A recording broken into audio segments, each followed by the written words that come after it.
I am the forgotten gas mask of World War I, Battle of Ypres, 1915. I was born in a Birmingham factory in the bitter winter of 1914, my creation born from humanity's darkest innovation. The factory floor buzzed with urgency as workers bent over sewing machines, crafting what they hoped would be salvation itself. My fabric, coarse but strong, was soaked in chemicals that stung their eyes. My rubber seals were molded with precision, every curve designed to hug a human face with the desperation of a final embrace. My filter, packed with charcoal and cotton batting, was my heart, the mechanism through which I would filter life from death, breath by precious breath. The workers who assembled me spoke in hushed, worried tones about reports from France and Belgium. Strange stories of yellow clouds that killed without bullets, of men who fled screaming from invisible death. They didn't yet comprehend the true horror, that humanity had learned to weaponize the very air. As they fitted my canvas straps and polished my glass lenses, their hands trembled with the knowledge that I might be all that stood between their suns and a death so terrible it defied imagination. When I arrived at the Western Front in April 1915, the salient around Ypres was already a moonscape of mud and misery. The ancient Flemish city, once renowned for its magnificent cloth hall and Gothic cathedral, lay in ruins, its spires broken, its walls pockmarked with shell holes. The very ground seemed to weep with the blood that had soaked it. Private William Thompson, barely 19 with autumn leaf eyes and a Manchester accent thick as cotton, received me with hands that shook like leaves in a storm. He was a weaver's son who had never seen the sea before this war, who collected pressed flowers in his letters home to his mother Martha. I watched him trace my straps with reverent fingers, understanding instinctively that I might stand between him and an unthinkable death. In quiet moments, when the artillery fell silent, he would clean my lenses with the same tenderness he might show a photograph of home. We practiced together, the dance of survival that would soon become second nature. His movements clumsy at first, then fluid with repetition. Neither of us knew that our bond would be tested by fire, or rather by gas, within days. April 22nd, 1915. The date is seared into my very fibers, each thread remembering the moment everything changed. The afternoon sun filtered through the perpetual haze of no man's land, casting long shadows across the torn earth. We had been watching the German lines for hours, noting the unusual activity. Then I saw it, a greenish-yellow wall rising from their trenches like a malevolent sunrise, creeping across the scarred landscape with the deliberate pace of doom itself. The wind was at the Germans' backs, a meteorological betrayal that carried their poison toward our lines with the inevitability of fate. Chlorine gas, scientists would later call it, but in that moment it was simply terror made visible, a chemical apocalypse rolling toward men who had no names for such horror. The first wisps reached the Franco-Algerian positions to our left, and suddenly the air filled with screams that would haunt my memory forever. William's hands flew to me, muscle memory overriding panic as chaos erupted along the line. I felt myself pressed against his face, my rubber sealing out the deadly air with a kiss of salvation. Through my glass eyes, I watched a scene from hell's own theater, soldiers without masks. The colonial troops who had received insufficient equipment fled. In blind terror, their lungs burning, their eyes streaming tears of agony. Some stumbled and fell, clawing at their throats as the chlorine ate at their airways like acid. The gas crept along the ground like death's own shadow, following every contour, seeking every hollow and dugout where men might hide. It was patient, this poison, seeping through the smallest gaps, finding its way to human lungs with predatory precision. Through me, William breathed filtered air while others choked on burning clouds. We held the line as best we could, but gaps opened like wounds where men had fled or fallen, their positions abandoned to the creeping yellow death.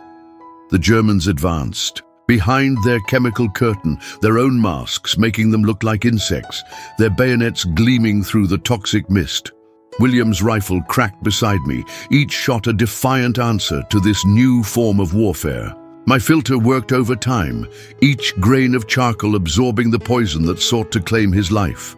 I tasted the salt of his tears, felt the rapid drumbeat of his terrified heart against my straps. For 30 eternal minutes, I was his lifeline, in a world gone mad. When the wind finally shifted and the yellow cloud dissipated like a nightmare at dawn, we had survived. But I had witnessed something that would change warfare forever, the day when the very air became a weapon, when the sky itself turned murderous. After that first attack, I became more than equipment to William. I was hope itself, salvation given form. He carried me everywhere, checking my straps obsessively, cleaning my lenses with the care one might show a holy relic. The gas came again and again, chlorine followed by phosgene, each iteration more deadly than the last. Each time I performed my sacred duty, filtering death from life, transforming poison into breath. I learned to read the signs, the sudden hush that fell over the trenches before an attack, the way soldiers' eyes would dart skyward, searching for the telltale yellow-green clouds. I felt William's faith in me grow with each successful battle, even as the war aged him beyond his years. His boyish features hardened into those of a veteran, his letters home growing shorter, more guarded. The pressed flowers disappeared from his correspondence, replaced by careful lies about his well-being. Summer crawled into autumn, and still the war ground on with mechanical persistence. We endured the Second Battle of Ypres, the horrors of Hill 60, where poison gas mixed with high explosives in a witch's brew of destruction. I witnessed countless smaller actions where gas shells fell like metal rain, each one a reminder that death could come not just from bullets and shrapnel, but from the very air itself. I absorbed the weight of responsibility with each use, knowing that a single tear in my fabric, a loose strap, a clogged filter, could mean death for this young man who trusted me with his life. I watched him tend to comrades whose masks had failed, changing bandages over chemical burns, comforting those whose lungs had been seared by even brief exposure. The gas didn't discriminate. It claimed officers and enlisted men alike, reducing all to equally vulnerable flesh and bone. November brought the first hard frost, and with it a dawn attack unlike any before. The shells came before sunrise, their contents invisible in the darkness. Mustard gas this time, a different kind of horror that burned skin as well as lungs, that could seep through clothing and linger in shell holes for days. I protected William's breathing, but I couldn't shield his hands from the blisters, his exposed wrists from the chemical burns that would scar him forever. He wore me and lived, but the marks of that attack would follow him always. Reminders that even protection had its limits. I felt his growing weariness, saw how his hand shook when he cleaned his rifle, noticed how he started at every sound. The war was claiming him piece by piece, even as I kept death from his lungs. Then came the shell. November 17th, 1915, a date that ended our partnership forever. The telltale whine split the air, growing louder with terrible arithmetic precision. William looked up, and in that instant, I saw recognition flash in his eyes. He began to move, to dive for shelter, but time, that most merciless enemy, had run out. The explosion lifted us both, tearing apart earth and flesh with equal indifference. When consciousness returned to me, if consciousness it was, I found myself half buried in mud that smelled of cordite and worse. My straps were torn, my lenses cracked like spider webs, my filter clogged with debris. But William lay still beside me, victim not of gas, but of high explosive. The war had claimed him at last, but not through my failure. In that moment, I felt both relief and a grief I hadn't known inanimate objects could experience.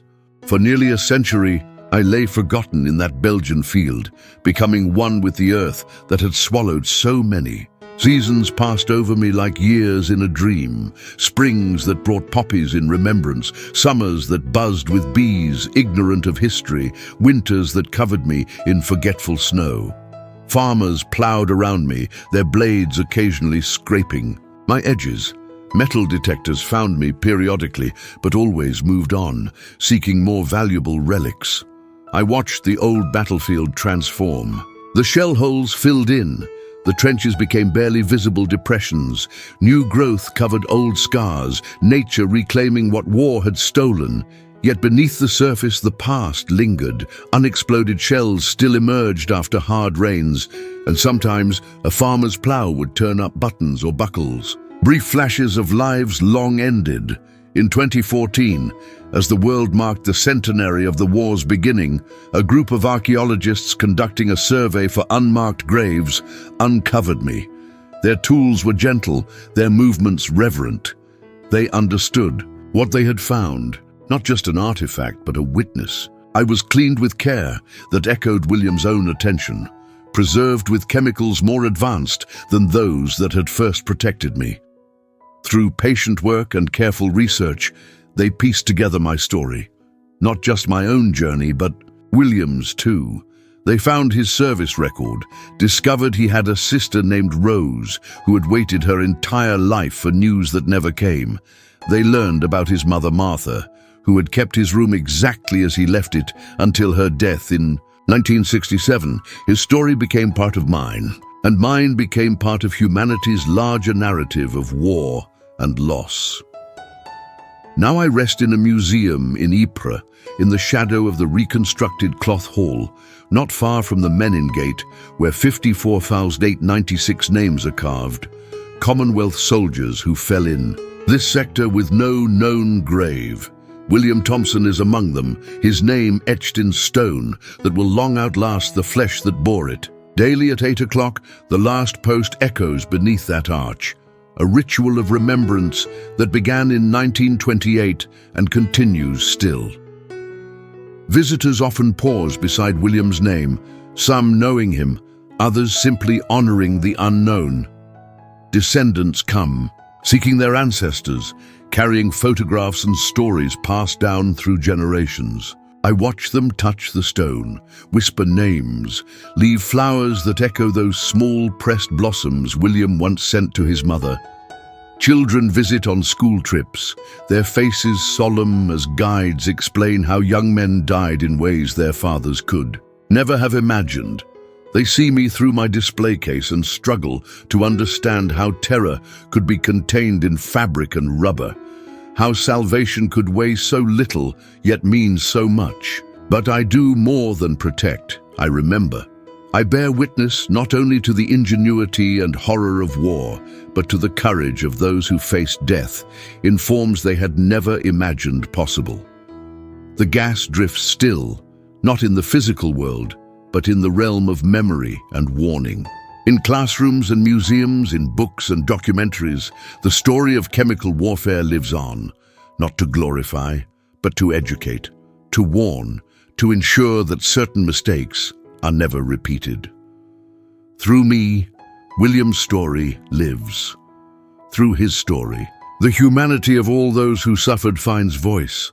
In remembering, we perform our own act of resistance against forgetting. The silence of the dead speaks louder than any thunder of guns, and in that remembrance lies hope that understanding our past might help us breathe easier in our future, that the lessons learned in mud and poison might guide us toward a world where the air itself remains sacred, untainted by the wars of men.